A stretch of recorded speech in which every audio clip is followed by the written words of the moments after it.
think he knows what BBI is. No. So let me go back just about resources. I think Kizito, let's not run away from this question because this is a pertinent issue. We talk. Others may have not come to your show again to talk about BBI. Afadhali nikuje tuongea about COVID. It's because this BBI thing is occupied the countries for months and hata wenyewe wameshinda. Kizito tuambie, Jules anauliza what is BBI?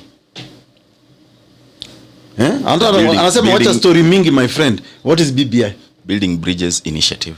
Yes. Break it down for us. In which every citizen and everyone in this country feels represented, feels part and parcel of this country. That is all that we want. From the leadership all the way to the distribution of resources. And as I'm saying now, in that BBI report, so I need those things. Let me answer a more pointed question. Are you saying, Kizito, today that Kenyans are not represented in leadership? Are you saying that? They are represented, but the issue is, as they are represented, is it curing and making us achieve the development we are supposed to achieve at the rate at which we are supposed to achieve? So, Bitok, let me give a counter proposal. Okay. BBI proponents like Kizito, it's clear Kizito has not even read his own report, his own BBI report. It's very clear. But I won't blame him because it's actually a very nonsensical report even to read.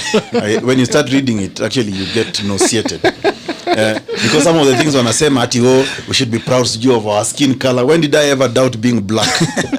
I mean, what's the problem with my color?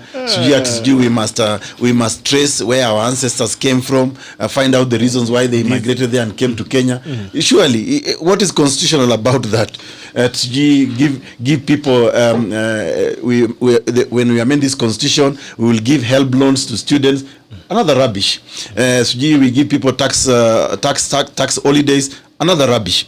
But to the question of representation, now let me compare what BBI is saying or not saying and what Punguza Mzigo is saying in terms of representation. BBI is lying to Kenyans that let's amend the constitution and create a representation at the national level that will unite Kenyans. That's a lie.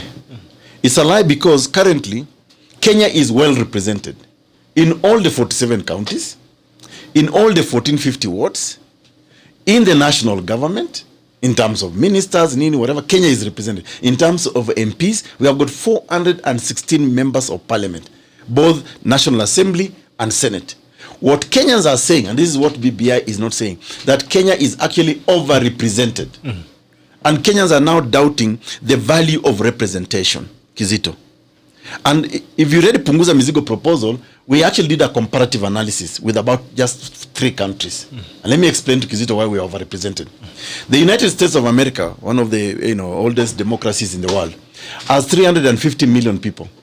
It only has 530 representatives for both House of Reps and Congress. And Senate, House of Congress and Senate. Meaning, in the United States, one person actually represents about 625,000 people. We also compared one of the other oldest democracies, India. A population of 1.3 billion people, it only has 800 representatives in both houses, House of Representatives and House of Congress, Senate. Meaning in India, one person represents about 1.6 million, I think 1.6 million individuals. Okay? We go to China and we deliberately pick China because we are borrowing a lot of money from them and soon they will own this country if we are not very careful. 1.4 borrowing the single party rule. Yes, 1.4 billion people with only 1,200 representatives. Meaning again, almost one person in China represents about 1.6 million people. So come to Kenya, a population of 47 million. And it's a country that is struggling with basics like education. Even at independence, they say to us, we will eradicate poverty, disease, and ignorance. That never came to pass. So those are our priorities. But looks like now we are placing more priority on representation. And to Kizito, that representation has not even cushioned the people of Kenya from a national debt. Today, our national debt, Kizito, is going to about 6 trillion Kenya shillings. Meaning, hata saizi ukiwa na mimba in Kenya, hiyo ni deni. Mtoto akizaliwa anazaliwa na deni. Almost each one of us, sisa ni tena siku hizi ni deni. Ni deni. Each one of us owes about 120 20,000 or thereabouts, 100 Kenya shillings. Now, how as our many representatives, how have they actually cushioned us from those debt, which is even undermining the development you talk of, Kizito? Because this representation you keep on telling Kenyans, which is a lie, is not equating itself to development. And by the way, we did an example, an experiment. When we were promoting Punguza Mzigo, Kiambu had bought the idea, because they are majority, they are about 2 million people, they cannot be equated with the people of Lamu, who are about 400K. And we told them, okay, fine. Let's explain this representation in terms of how the leadership is cushioning us from certain burden. We picked the national debt at about 6 trillion. We say, okay, proportionately, let's apportion each and every Kenyan this debt. Because hii ni mzigo lazima utabeba kama Mkenya. Yeah? You as a parent, me as a parent, mtoto wangu anadaiwa, mimi nadaiwa, my grandmother anadaiwa, baba yangu alidaiwa before he died, nini kila kitu. So, if we apportion, so the people of Kiambu with your 2 million, you owe to somebody about 16 billion Kenya shillings. If you are from Lamu at 400K people at about 200, you owe something like about what, 5 billion people. So how has the many MPs in Kiambu cushioned the people of Kiambu, the 2 million of them, and how the three MPs in Lamu cushioned the people of Lamu from this national debt? Because that national debt is undermining development that Kizito is talking about. It's undermining education, it's undermining health, it's undermining road infrastructure, it's undermining food security, it's undermining everything. When the VAT Act of last year was passed in Parliament, it imposed VAT on basic commodities. Basic commodities. Mafuta ya taa. Imagine that villagers use powdered milk, sijui nini, basic things.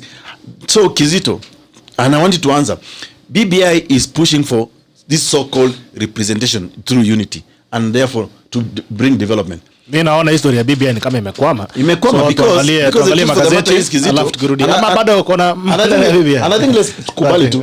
BBI is saying increase representation. Somebody is asking here, who said we want 70 MPs? For what? And they are not elected, they are appointed. Who said we want 47 more senators? Kwani hao ambao wako saizi wameshindwa na kazi? You know, that's the question we should be asking ourselves, Kizito. You know, Senate has met several times. Right now, counties are actually begging for money. Why are counties begging for money? Because the current leadership in Kenya is disrespecting the constitution. And let me answer the question that somebody asked me. I mean, why are counties begging for money? Counties are begging for money because we have got a government that is not respecting the constitution. It is saying it must allocate money. Kizito, explain to me this. Counties of Kenya are getting at least 15%. That's the language in the constitution. At least, meaning nothing stops the president and this government to even give 80% to the counties of Kenya. Nothing stops. Because the language in the constitution is very clear. At least. Today, why are counties begging for money? And why are we keeping 85% of national revenue at the national level? What is the national? You know? So Kizito, tukubali pia. Kama if it's not, there's nothing wrong, by the way, Bitok, generating an idea. There's nothing wrong. But also, if the idea is pathetic and awful and fails, let's also accept it has failed. Sindio? Alright. Ni kama you are driving your car and it breaks down on you on the highway. Si unaita mechanic akutengezea gari ndio uendelee na safari. Huwezi kuinsist I want to drive a car that is actually has broken down. BBI has broken down. You know? It's broken down.